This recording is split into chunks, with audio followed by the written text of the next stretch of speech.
ప్రవక్త వర్తమానం బోధించడం అంటే మొదటి పేజీ నుంచి లాస్ట్ పేజీ వరకు చదివి వినిపించడం కాదు.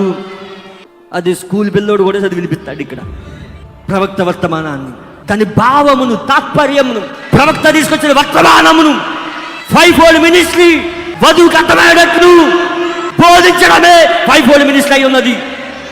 పారాగ్రాఫ్లు చదవడం కాదు, దీని భావమును, తాత్పర్యమును, ఆ సబ్జెక్ట్ని ప్రవక్త ఏ విధంగా తీసుకొచ్చాడు, ఆ ప్రత్యక్షతను ఏ విధంగా తీసుకొచ్చాడు.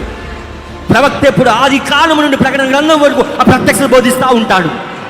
ఆ ప్రత్యక్షత సంఘాన్ని బోధించాలి. ప్రసంగం చేయడం చాలా ఈజీ, ఎవడైనా బోధిస్తాడు. కానీ పరిశుద్ధాత్మతో బోధించడం, సంఘానికి ప్రత్యక్షత ఇవ్వడం, అదంత ఈజీ కాదు. అది ఎప్పుడైనా ప్రసంగం చేస్తాడు, ట్యాబ్ తీసుకుని, కోడ్స్ తీసుకుని ఎప్పుడైనా ప్రసంగం చేయొచ్చు. ఎవరిని నిలబెట్టుకుని ప్రసంగం చేస్తాడు. అది కాదు.